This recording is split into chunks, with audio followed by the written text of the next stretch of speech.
तो बहुत बहुत स्वागत है जोरदार तरीके से मेरे सभी एयरफोर्स एस्पिरेंट का। बिल्कुल लगातार आपका अगला प्रश्न यही कि सर जो हमारा इंटेक 2/2025 है सर, इसकी नोटिफिकेशन आखिर कब आएगी। साथ ही साथ बच्चे लगातार पूछ रहे हैं कि सर एज का क्राइटेरिया क्या होगा, क्या अगली वैकेंसी में सब परमानेंट होंगे। तो यार बिल्कुल आप सब परमानेंट होंगे, ये मेरा वादा है। जो जा चुके हैं वो भी परमानेंट होंगे, जो इस बार जा रहे हैं वो भी परमानेंट होंगे। दैट मीन जो इंटेक 1/2025 के कैंडिडेट्स जा रहे हैं ये सभी परमानेंट होंगे, और जो बच्चे अगली तैयारी में लगने चल रहे हैं ये भी परमानेंट होंगे। तो समाज दुनिया को छोड़िए, एक बार जम के तैयारी में लगिए और आने वाले सितंबर एग्जाम में जो कि आपका कंडक्ट होगा इंटेक 2/2025 के लिए जम के प्रिपरेशन पे फोकस करिए। और मेजिकल से तैयार है कमर कस के 100% गारंटीड सिलेक्शन के लिए। फिर इंतजार किस बात का, आइए प्रोसेस शुरू करते हैं और जानते हैं क्रमवार तरीके से। पहला प्रश्न ये भी होगा कि सर इंटेक 1/2025 का कब से शुरू हो रहा है आपका फेज़ 2 प्रक्रिया। तो जून लास्ट में अपडेट आपके पास आ जाएगी, जैसे मैंने पहले ही बताया था। एनफ टाइम मिला है, जो बच्चे अभी भी है समय है आपके पास बच्चा। अगर आप एक बेहतर तैयारी और श्योर शॉर्ट सिलेक्शन चाहते हैं तो फेज़ 2 में भी एमकेसी का हिस्सा बनिए। और हम तो फेज़ 1 से लेकर फेज़ 2 तक 100% गारंटीड सिलेक्शन के लिए बैठे हैं, और इवन फेज़ 3 का मेडिकल भी 100% गारंटीड सिलेक्शन। और मैं कह रहा हूँ खुल के, तो कह रहा हूँ 100% गारंटीड सिलेक्शन ही नहीं बोल रहा मैं ये भी बोल रहा हूँ कि 100% परमानेंसी के लिए भी आप जुड़िए एमकेसी के साथ। आप सबसे और शॉर्ट परमानेंट जाएंगे। नोटिफिकेशन डिटेल की बात करें इंडियन एयरफोर्स की, इंटेक 2/2025 की ही हम बात करेंगे यहाँ पे। तो सबसे पहले पुराने साइकिल को देख लो तो बड़े अच्छे से याद होगा कि 2023 फर्स्ट इंटेक का 7/11 को जो एप्लीकेशन स्टार्ट हुआ था, और 18 से 24 जनवरी के बीच एग्ज़ाम हुआ था, और 15 जो है फरवरी को इन्होंने रिजल्ट भी दे दिया था एग्जैक्टली।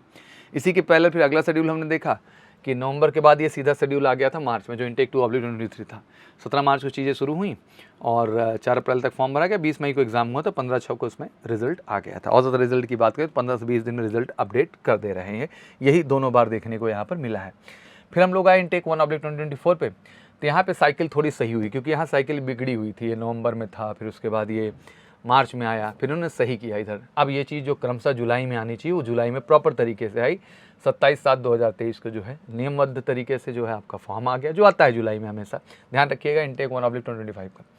उसके बाद जो है 20 को इन्होंने फॉर्म लास्ट डेट था, 13/10 को एग्ज़ाम हो गया था, और 9/11 को रिजल्ट आ गया था। इन्होंने जुलाई के बाद साइकिल को सही करने की कोशिश की, क्योंकि ये जुलाई में ही एग्ज़ाम हुआ था, जाते जाते अक्टूबर एग्ज़ाम हो गया था।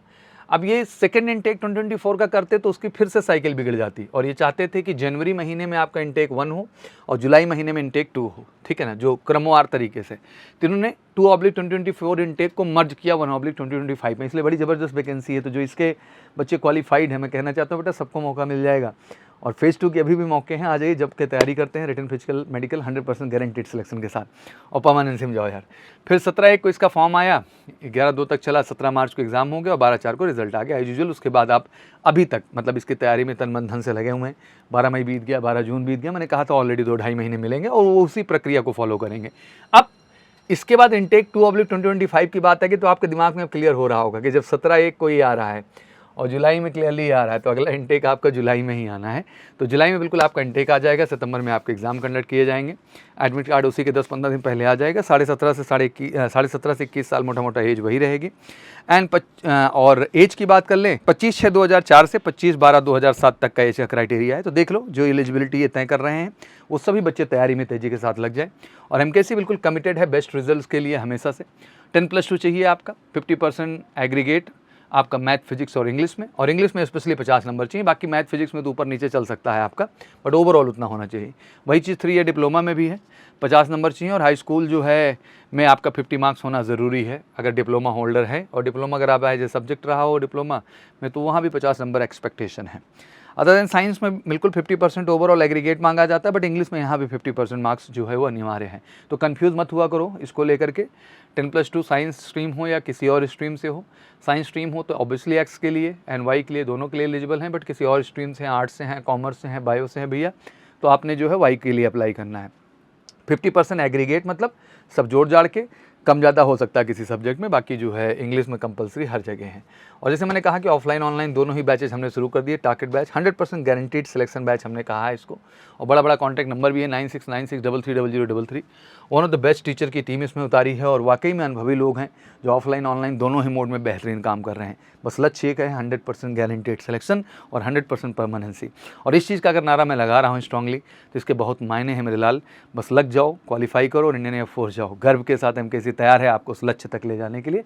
तो फटाफट कॉल करके आप ऑफलाइन ऑनलाइन तैयारी शुरू कर दीजिए, क्योंकि सितंबर में आपका अगला एग्जाम शेड्यूल होगा। तब इसको लेकर बहुत ज़्यादा कंफ्यूज मत होइए, 10 जगह जाके पूछते मत रहो, देखते मत रहो।